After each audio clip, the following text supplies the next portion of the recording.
Tamil genius சேனலுக்கு viewers, subscribers மற்றும் அனைவரையும் வரவேற்பதில் மகிழ்ச்சி அடைகிறேன். நம்ம சேனலை பொறுத்த வரைக்கும் நிறையா புது விஷயங்களையும் கொஞ்சம் கடினமான வாழ்க்கை பாடங்கள் அதையும் பார்க்குறோம். இப்போ போன தடவை நீச்சல் பற்றி பேசினோம், அதுக்கு நிறைய வரவேற்பு வந்திருக்கு.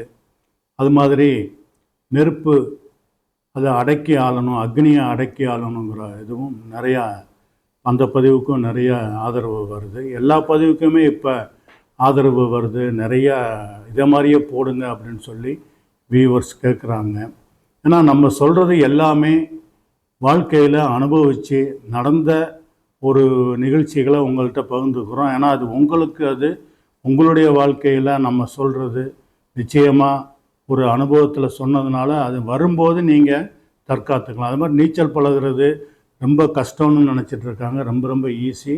நான் சொன்ன மாதிரி 2 நாள் போதும். ஆனால் ஜாக்கிரதை அவசியம், அபாயம் இருக்குது, அதையும் நான் சொல்லியிருக்கேன். இப்போ இருந்தாலும் ஒரு ஜாலியான மேட்டர், ஒரு சந்தோஷமான ஒரு விஷயத்தை நம்ம இப்போ பார்க்க போகிறோம். அது காலேஜ் ஹாஸ்டலில் மெஸ் இருக்கும். கிட்டத்தட்ட எங்கள் காலேஜில் 4 மெஸ்ஸு, கிட்டத்தட்ட 1000 பேர் இருந்தாங்க. அந்த மெஸ்ஸில் ஒரு மெஸ்ஸுக்கு ரெப்ரசன்டேட்டிவ்னு ஸ்டூடெண்ட்ஸ்லேருந்து செலக்ட் பண்ணி ஒரு தடவையும் ஒரு வருஷத்துக்கு ஒரு ரெப்ரசன்டேட்டிவ் இருப்பார். அந்த ரெப்ரசன்டேட்டிவ்க்கு என்ன வேலைன்னா, ஸ்டூடெண்ட்ஸுக்கும் மெஸ்ஸு நிர்வாகம், மேனேஜர், சமையல்காரங்க, இவங்க பரிமாறுறவங்க, இவங்களுக்குள்ளே வரக்கூடிய பிரச்சனைகளை இவங்க தான் ஃபேஸ் பண்ணி 2 பேருக்கும் இடையில நின்று ஃபேஸ் பண்ணி தீர்த்து வைக்கணும். 2வது முக்கியமான வேலை, ஹாஸ்டலுக்கு மெஸ்ஸுக்கு வரக்கூடிய அரிசி, பருப்பு, மற்ற பர்ச்சேஸ் பண்ணுற காய்கறிகள் எல்லாமே தரமாக வருதா.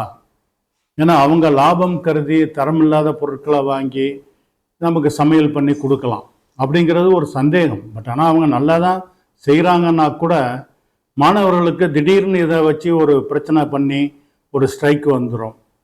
அதெல்லாம் தவிர்க்கணும்னா இந்த ரெப்ரசன்டேட்டிவ்ங்கிற ஒரு போஸ்ட்டு ரொம்ப அவசியம். அந்த இதை வச்சு அந்த ஹாஸ்டலில் ரெப்ரசன்டேட்டிவ் எடுத்துடுறாங்க. அந்த ரெப்ரசன்டேட்டிவுக்கு மாணவர்கள் மத்தியிலையும், அதே மாதிரி மெஸ்ஸில், ஹாஸ்டலில் எல்லாருமே, ஹாஸ்டலில் ரூமில் ஏதாவது பிரச்சனை இருந்தால் கூட அந்த ரெப்ரசன்டேட்டிவ் கிட்ட தான் சொல்லுவாங்க. ஃபேன் ஓடலை, இல்லை எனக்கு இந்த பிரச்சனை இருக்குது, தண்ணி வரல அப்படின்னா கூட இவர் தான் பார்க்கணும். கொஞ்சம் பொறுப்பான பதவி. ஆனால் மெஸ்ஸை பொறுத்த வரைக்கும் மெஸ்ஸில் அதிகமாக வராது. மேனேஜர் இருக்கார், மெஸ்ஸில் மேஸ்திரின்னு சொல்லுவாங்க, சமையலுக்குன்னு ஒரு மேஸ்திரி இருப்பார், இல்லை 4-5 மேஸ்திரி இருக்கலாம்.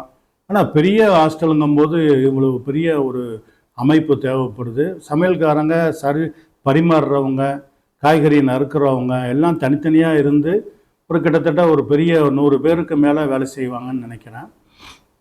இப்போ இதில் நான் சொல்ல வந்தது என்னென்னா, இந்த ரெப்ரசன்டேட்டிவ்க்கு எப்படி ஸ்டூடெண்ட்ஸ் மத்தியிலையும் அங்கேயும் மரியாதை கிடைக்குதா. இப்போ எம்பி, எம்எல்ஏ மாதிரி அந்த காலத்தில் ஸ்டூடெண்ட்ஸுக்கு அவங்க என்ன பண்ணுவாங்கன்னா, இப்போ இவங்க வெளியில் பர்ச்சேஸ் பண்ண போகும்போது இப்போ மாறிடுச்சு. இப்போ ஃபோன் பண்ணி சொன்னாவே, இல்லை மாதம் ரெகுலராக மளிகை கடைக்காரையிலேருந்து அனுப்புகிறாங்க. அதுவும் தரம் உள்ளதாக இருக்கா அப்படிங்கிறது தெரியாது. இந்த மெஸ்ஸுக்காரங்களுக்கும் அவங்களுக்கும் ஒரு இணைப்பு ஏற்படுத்திக்கிட்டால் தரம் குறைந்த பொருளை கொடுத்து அதிக பில் பண்ணுறதுக்கும் வாய்ப்பு இருக்குது. இதை தவிர்க்கிறதுக்காக இவங்க நேரடி பர்ச்சேஸுக்கு போவாங்க. போய் அந்த மெஸ்ஸு மேனேஜர் இவங்க எல்லாம் போய் தரத்தை செக் பண்ணி இந்த மாதிரி பொருள் தான் வேணும்னு சொல்லி வாங்கிட்டு வருவாங்க. அது மாதிரி காய்கறிகள் பர்ச்சேஸ் பண்ணுறது எல்லாம் பெரிய வண்டியை, குட்டியானன்னு சொல்லுவாங்களோ, அது மாதிரி பெரிய வண்டிகளை கொண்டு போய் மொத்தமாக அந்த 1000 பேருக்குள்ளதை வாரத்துக்கு ஒரு தடவை பர்ச்சேஸ் பண்ணுவாங்க.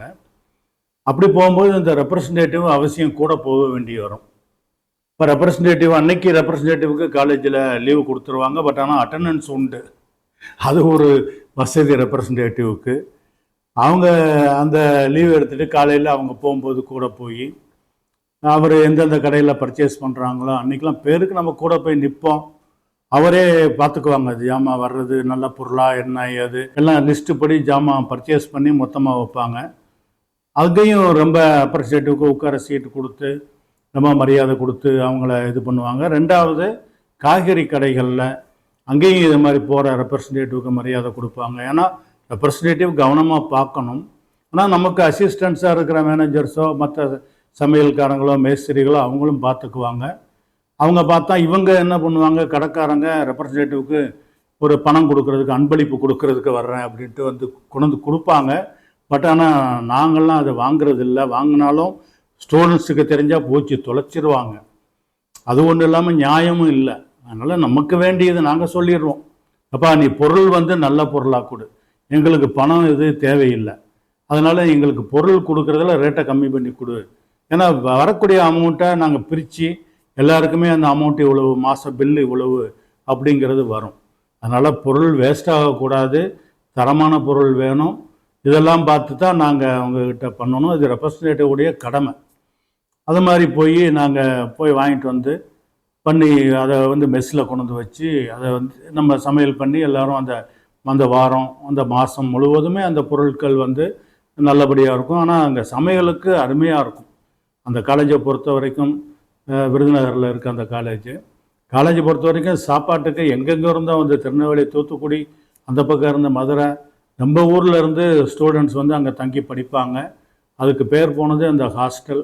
அதனால் அங்கே ரெப்ரசன்டேட்டிவாக இருந்து நேரில் பார்த்ததுனால இந்த அனுபவத்தை உங்கள்கிட்ட பகிர்ந்துக்கிறேன். இந்த தமிழ் ஜீனியஸ் சேனல் பார்க்கக்கூடிய வியூவர்ஸ் எல்லாருக்குமே வணக்கம்.